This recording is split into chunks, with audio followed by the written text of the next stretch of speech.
Okay, now next మనకి previous క్లాస్ని continue అవుదామమ్మా. నిన్న మనం ఏం నేర్చుకున్నామంటే what is the introduction of the Python నేర్చుకున్నాం. And then why we can use the Python.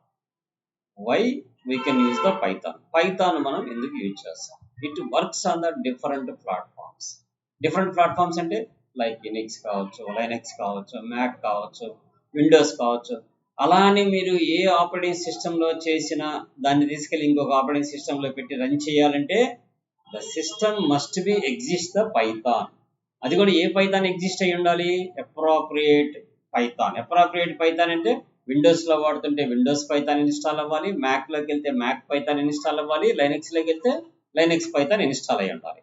And second thing, it has a simple syntax similar to the English language.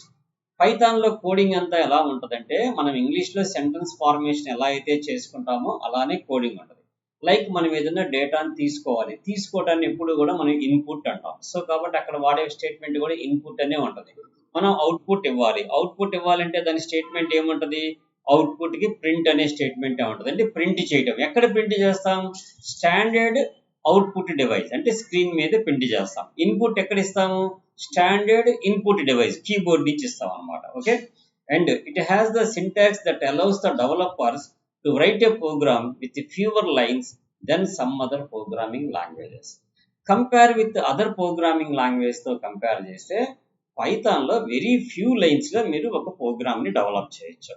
Like చెప్పాలంటే పైథాన్లో ఒక number pattern print చేయాలంటే మీరు సింపుల్గా ఒక for loop వాడేసి ఆ NI అనే దాన్ని యాస్ట్రిక్తో మల్టిప్లికేషన్ చేస్తే అన్ని యాస్ట్రిక్స్ ప్రింట్ అయిపోవాలి.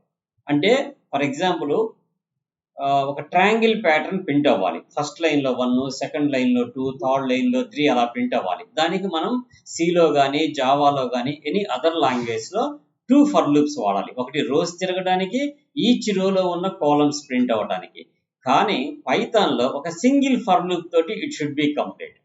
ఎందుకనంటే డబుల్ కొటేషన్లో నువ్వు ఏ సింబల్ అయితే పెట్టాలనుకుంటున్నావో ఆ సింబల్ మల్టిప్లికేషన్ ఆఫ్ I అని ఇస్తే I1 ఉందనుకోండి, 1 దట్ సింబల్ ప్రింట్ అయింది అంటే 1 టైం ఆ సింబల్ ప్రింట్ అయింది. అదే 2 ఉందనుకోండి, 2 టైమ్స్ ఆ సింబల్ ప్రింట్ అయింది. 3 ఉంటే 3 టైమ్స్ ప్రింట్ అయింది. అంటే మనం 2 లూప్స్ రాయకుండా సింగిల్ లూప్తోనే మనం సాల్వ్ చేయగలుగుతున్నాం. సో కాబట్టి పైథాన్లో వచ్చేసి వెరీ ఫ్యూవర్ లైన్స్లో మోర్ అవుట్పుట్ జనరేట్ చేయడానికి స్కోప్ ఎక్కువగా ఉంటుంది. కాబట్టి ఫాస్ట్గా అప్లికేషన్ని మనం డెవలప్ చేయొచ్చు. Okay, it runs on interpreter system meaning that code can be executed as soon as written. అంటే మీరు ప్రోగ్రామ్ రాసేటప్పుడే ఆటోమేటిక్గా ఇంటర్ప్రిటింగ్ జరిగింది. ఇంటర్ప్రిటర్ వేరు, కంపైలర్ వేరు. ఈ రెండు కూడా చేసే పని ఏంటంటే హై లెవెల్ లాంగ్వేజ్ని లో లెవెల్ లాంగ్వేజ్ కింద కన్వర్ట్ చేయడం కోసం వాడతాం, ఇంటర్ప్రిటర్ అండ్ కంపైలర్. మరి what is the difference between the interpreter and compiler? రెండు ఒకటే పని చేస్తున్నాయి అంటున్నాం. మరి what is the difference? Anyone know? ఇంటర్ప్రిటర్కి కంపైలర్కి డిఫరెన్స్ తెలుసా? కంపైలర్కి ఇంటర్ప్రిటర్కి నేను సింపుల్ ఎగ్జాంపుల్ చెప్తాను. మీ క్లాస్లో ఒక సార్ ఉన్నాడు, మీరు ఒక నోట్స్ రాశారు, ఒక రికార్డ్ రాశారు. ఆ రికార్డ్ తీసుకెళ్ళి మీ సార్కి ఇచ్చారు. మీ సార్ పైనుంచి చెక్ చేసుకుంటూ వస్తున్నాడు. ఒక థర్డ్ పేజీలో ఎర్రర్ వచ్చింది. ఇచ్చిర బుక్ కొట్టి దాన్ని కరెక్ట్గా చేసుకొని రాపో అని చెప్పని కనుక మీ సార్ కనుక పుష్ చేస్తే దట్ ఈజ్ కాల్డ్ ఇంటర్ప్రిటర్. కూర్చోండి sir, that is called interpreter.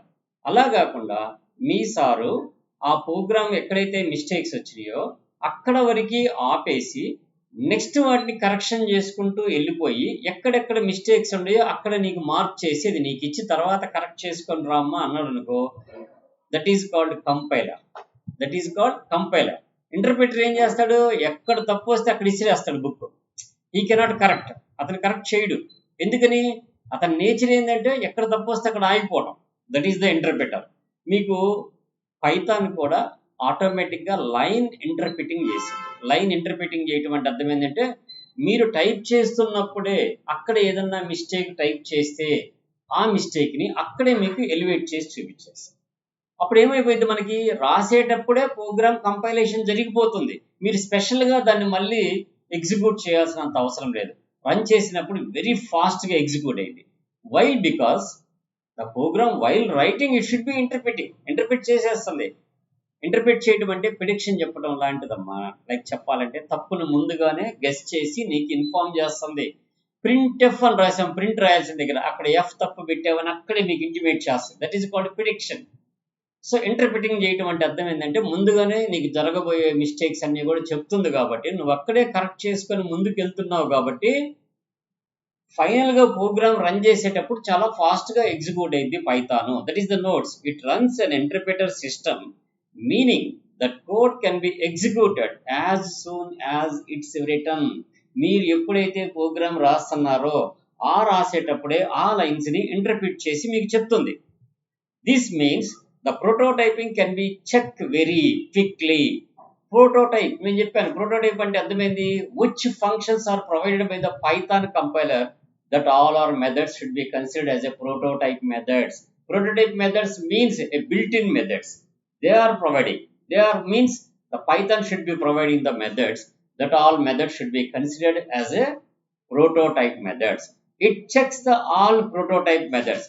In case అది prototype method కాదనుకో, it should not be considered. అది మీరు రాసే స్పెల్లింగ్ మిస్టేక్ అయితే అదేం చేయలేదు. ఆ మెథడ్కి మ్యాచ్ అవుతూ ఆ మెథడ్లో ఏదైనా మిస్టేక్స్ చేసినప్పుడు it should B suggest some mistake జరుగుతుందని. ఇవన్నీ మనం రైట్ ద ప్రోగ్రామింగ్ చేసేటప్పుడే జరుగుతుంది కాబట్టి whenever the problem will be raised, then it will be showing immediately, then we will correct and move on the next line. Then automatically the compilation time will be very less. చాలా ఫాస్ట్గా programme execute అయిపోయింది. ఇక మళ్ళీ మనం దాన్ని compile చేయాల్సిన అవసరం లేదు, ఎందుకని చేసేటప్పుడే ఇంటర్ప్రిటింగ్ జరిగిపోతుంది కాబట్టి. Okay, and next it can be treated and procedural way, objective oriented way and functional way. జనరల్గా మనం సి అనగానే it's a structured oriented programming language. Whenever we can go the Java and C++ is an objective oriented programming language. In Python, we can work either procedural way or a functional way or objective oriented way. General programming purpose ga raskovachu, some functionality purpose raskovachu, or OOPS concept based application ni kuda develop chesukovachu. Three way we can develop the Python applications. Okay, that's. And next, what about the syntax? Syntax, what is the meaning of syntax? Anyone know? Syntax. What is the meaning of syntax? Syntax like a rule. Syntax తెలిస్తే programme చేయడం చాలా easy అంటాం. మనం జనరల్గా ఒక మ్యాథ్స్ని evaluate చేయాలంటే ఒక sample programme ఉంటే దాన్ని చూసి మనం ఎన్ని ఈక్వేషన్స్ అయినా సాల్వ్ చేయొచ్చు అంటాం. ఆ శాంపుల్ అనే దాన్ని ఏమంటామంటే it's like A syntax. Syntax means A rule. నువ్వు ఇలా చేస్తే ఇలా వస్తుంది అని చెప్పే ఒక రూల్ని మనం సింటాక్స్ అంటాం. ఇలా రాయాలి, ఇప్పుడు చూడండి సిలో ప్రతి లైన్కి చివరిలో సెమీ కోలన్స్ పెట్టాలి. It's a rule, that is called a syntax. ఆ సింటాక్స్ రూల్స్ ఫాలో అవ్వాలి. సో కాబట్టి సింటాక్స్లో ఫస్ట్ది ఏంటంటే ఇండెంటేషన్. ఇండెంట్ పెట్టడం అంటే అర్థం ఏంటంటే ఇట్స్ స్పెషలైజ్డ్, కొద్దిగా ముందుకు జరపడం. జనరల్గా ఇండెంట్ పెట్టామంటాం. ఇండెంట్ పెట్టామంటే మనం ఒక అటాచ్ చేసామని అర్థం. సో ఇండెంటేషన్ అనేది పైథాన్లో ఎందుకు వాడతామంటే Python is an essential of the indentation. In other languages, indentation is a looks purpose we can use.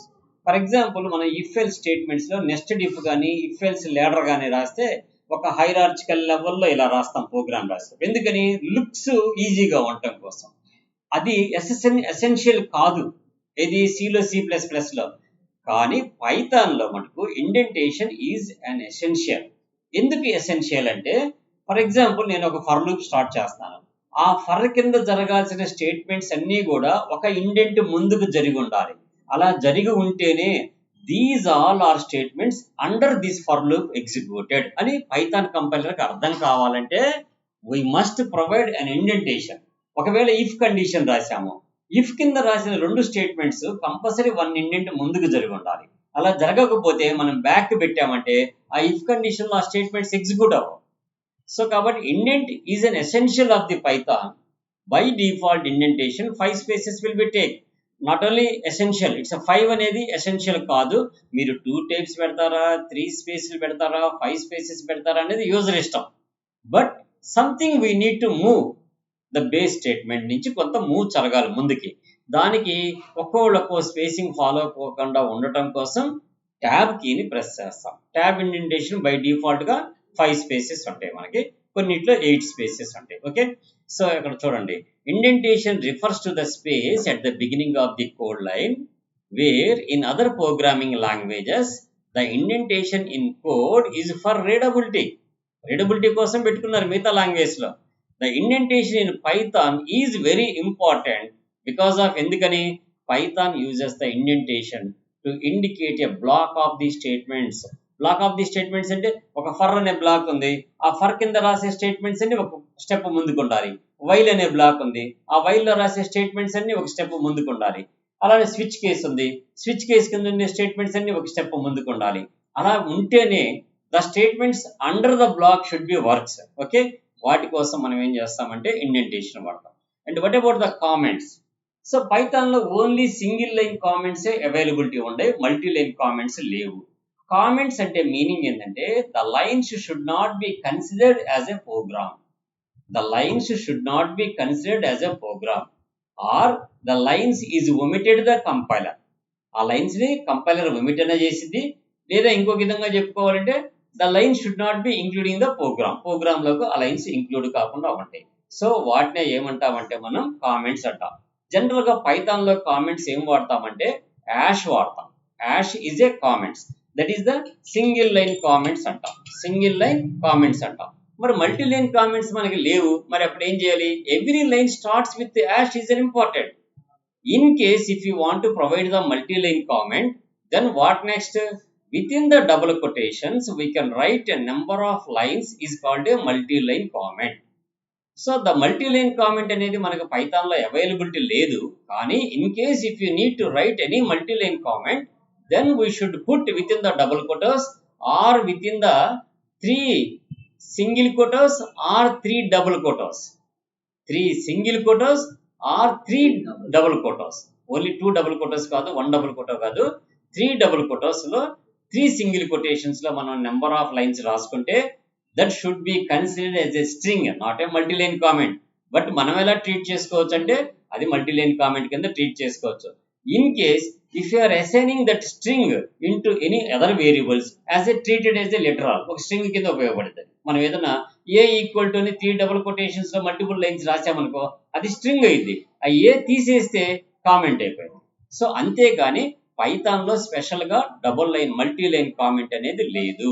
That should B remember. Okay, comments can be used explain Python code. It can be used to make the code more reliable. It can be used for prevent the execution when testing the code. So జనరల్గా comments యొక్క main purpose ఏంటంటే ఇప్పుడు మీరు ఒక project develop చేయడానికి ఒక కంపెనీలో join అవుతారు, మీరు కొంత కోడ్ రాస్తారు. రాసేటప్పుడు మీకు టీమ్ లీడో లేకపోతే టీమ్ మేనేజర్ సమ్ సజెషన్స్ ఇస్తాడు. మీరేం చేస్తారంటే మీరు ఎక్కడైతే కోడ్ ఇంప్లిమెంట్ చేస్తున్నారో అక్కడ కామెంట్ చేస్తారు. Today I have modified so and so code for guide line of the so and so team అని రాసి అక్కడ డేట్ టైం వేసి ఆ కోడ్ మోడిఫై చేస్తారు. రేపు మీరు వెళ్ళిపోతారు, ఇంకొక పర్సన్ వచ్చి కూర్చుంటాడు అదే జాబ్లో. అప్పుడు అతనికి ఎలా అర్థమైంది? ఈ కామెంట్ అక్కడ ఉండటం వల్ల ఓహో సో అండ్ సో రీజన్ వల్ల సో అండ్ సో పర్సన్ ఈ మోడిఫికేషన్ చేశాడు. సో నౌ నేను ఏదైనా ఇంప్లిమెంట్ చేయాలంటే I will take the guide of that person అని ఈజీ టు అండర్స్టాండ్ అవటానికి, లేదా ఏం ఇంప్లిమెంట్ చేసాం, ఏ పర్పస్గా రాసామనేది తెలియటం కోసం కామెంట్స్ అనేవి బిగ్గెస్ట్ రోల్ ప్లే చేస్తాయి. దాన్ని డాక్యుమెంటేషన్ కూడా పిలుస్తుంటాం. Okay, Python has commenting capability for the purpose in code documentation. ఎందుకు ఉపయోగిస్తాం పైథాన్లో comments? Documentation purpose. Comment starts with hash and Python will render the rest of the lines as a comments. Rest of the line as a comment, not a rest of the lines. Rest of the line అంటే hash పెట్టిన తర్వాత ఏది రాసినా అది comment. Ash పెట్టాక ఏది రాసినా అది కామెంట్ కింద ట్రీట్ చేసి. ఓకే, లైక్ అన్ ఎగ్జాంపుల్ కింద ఇచ్చాను చూడండి, this is a single line comment అని చెప్పి రాశాను. Okay, Python does not really have a syntax for multi line comment. పైథాన్లో ఎటువంటి మల్టీ లైన్ కామెంట్ లేదు, because of they are not providing to that. So to add a multiple line comment you could ఏం చేయాలి? ఇప్పుడు insert hash for each line. Each లైన్కి ఏం చేయాలి? Hash add చేసి that should be multi line comments. Are not fit as intended you can use the multi line string కూడా వాడుకోవచ్చు. కావాలంటే మల్టీ లైన్ స్ట్రింగ్ కూడా వాడుకోవచ్చు. Since Python will ignore the string letters that are not assigned to a variable. ఎటువంటి వేరియబుల్కి మీరు assign చేయకుండా ఏదన్నా డబుల్ కొటేషన్స్లో రాస్తే that should be considered as a string. Okay, that should be considered as a string anamata.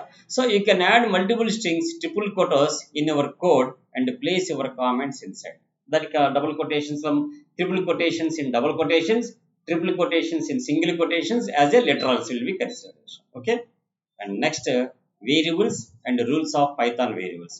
ఒక 5 minutes wait చేయండి, నేను కొద్దిగా మాట్లాడొస్తాను, దెన్ వీ విల్ డిస్కస్. ఆన్లైన్లో ఉన్న వాళ్ళందరూ స్టే కాండమ్మా. ఓకే, నెక్స్ట్ వచ్చేసి వేరియబుల్స్.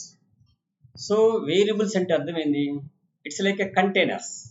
కంటైనర్స్ అంటే ఏదైనా కంటెంట్ని స్టోర్ చేసుకునే ఒక డివైజెస్ని మనం కంటైనర్స్ అంటాం. So variables are containers for storing the data values. Python has no command for declaring the variables. Python చెప్పేటప్పుడు ఎప్పుడు కూడా జావా స్క్రిప్ట్ని కంపేర్ చేసుకుంటే చాలా బాగుంటుంది. ఎందుకంటే ఈ రెండింటికి కూడా సిమిలర్ గుణాలు ఎక్కువ. ఎందుకంటే పైథాన్ కూడా డైనమిక్ డేటా టైప్ లాంగ్వేజ్ అంటాం. నువ్వు ఏ అనే వేరియబుల్లో 45 ఇస్తే ఏ యొక్క నేచర్ నెంబర్ లాగా పనిచేసింది. అదే ఏలో అదే ప్రోగ్రాంలో కిందకి వెళ్ళిన తర్వాత సమ్ XYZ అని ఇస్తే స్ట్రింగ్ లాగా పనిచేసింది. అదే ప్రోగ్రాంలో కిందకి వెళ్ళి ఏ ఈక్వల్ టు ట్రూ అంటే అది బులియన్ లాగా పనిచేసింది. సో అటువంటి వాటిని ఏమంటామంటే డైనమిక్ డేటా టైప్ లాంగ్వేజ్ అంటాం. అంటే సిచ్యుయేషన్ బట్టి, అవసరాన్ని బట్టి దాని యొక్క షేప్ని చేంజ్ చేసుకుంటూ వెళ్ళింది కాబట్టి వాటిని డైనమిక్ డేటా టైప్ లాంగ్వేజ్ అంటాం. That's why no need of to declaration of the variables. Declaration చేయాల్సిన అవసరం లేదు. ఎందుకంటే whenever we can give the content, then automatically it should take the internally that data type.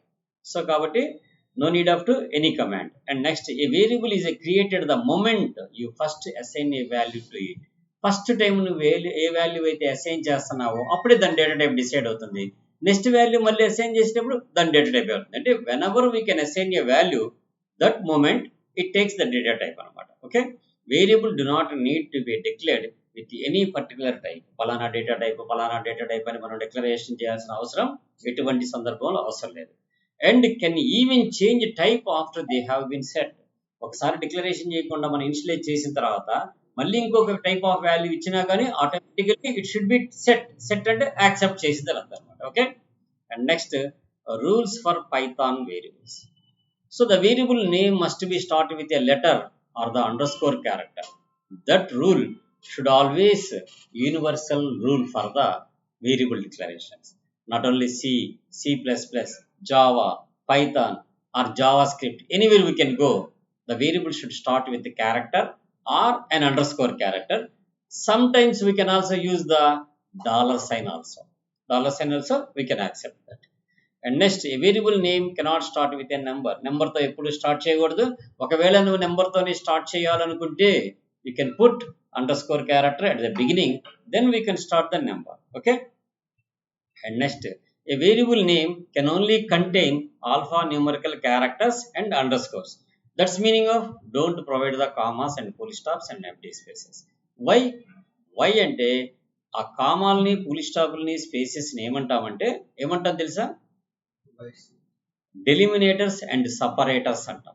డెలిమినేట్ చేయడం అంటే cut చేసి పారేయటం, separate చేయడం అంటే ఒకటి తర్వాత ఇంకొకటి అని చెప్పటం.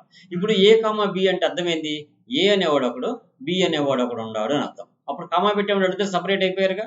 సో కాబట్టి మధ్యలో ఎప్పుడు కామాలు పెట్టకూడదు. స్పేస్ ఇచ్చామనుకో, space is a termination. Termination అంటే ఆ పదం అయిపోయింది, ఇంకో పదం స్టార్ట్ అయింది అని అర్థం. సో కాబట్టి స్పేస్లు ఇవ్వకూడదు.